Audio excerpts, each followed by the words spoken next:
Ces blocs de béton et autres plots, traces visibles de la saga mobilité de l'avenue Broustin, vont prochainement disparaître. Depuis hier, région et communes ont trouvé un accord. C'est le soulagement du côté de nombreux riverains et commerçants.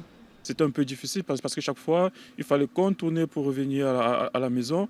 Voilà, on a fait une pétition, on s'est plaint pour qu'on enlève les blocs de béton. C'est vraiment très bien parce que le passage pour moi c'est vraiment très important.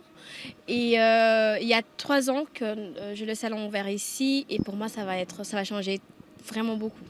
La promesse, plus d'accessibilité, peu de pertes de parking et l'aménagement de 2 petites places de part et d'autre de l'avenue bicommunale. Jusqu'à présent, il existe seulement un semblant de place côté Gannes-au-Renoy. Quand ils ont mis les bancs en bois, c'était bien. Depuis, ça a été laissé en friche. Donc c'est moche, du coup c'est pas utilisé vu que c'est à moitié en friche. Donc ça pouvait donner un sentiment d'abandon du quartier par rapport à ces blocs de béton. Et donc je me réjouis que le permis d'urbanisme est délivré et que les travaux vont pouvoir enfin commencer.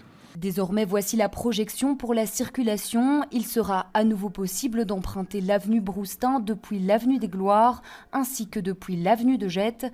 Si la majorité des personnes croisées s'en réjouissent, certains sont déjà dans la nostalgie. Personnellement, je préfère comme ça. Voilà, c'est plus tranquille en fait. On peut encore se promener à l'aise, sinon la circulation va recommencer. Ça, c'est mon avis personnel.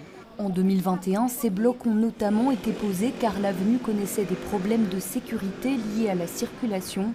Mais la commune de Jette tient à rassurer. L'aménagement va vraiment être fait pour faire ralentir les voitures et donner le signal que c'est une voirie de quartier, avec une limitation de la vitesse, avec des contrôles. Et donc ce dispositif permettra quand même de désenclaver, mais tout en gardant de la sécurité.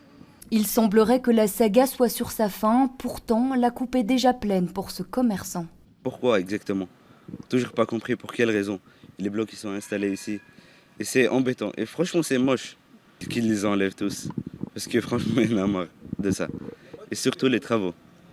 Pour le moment, pas encore de date précise pour les travaux et l'enlèvement des plots.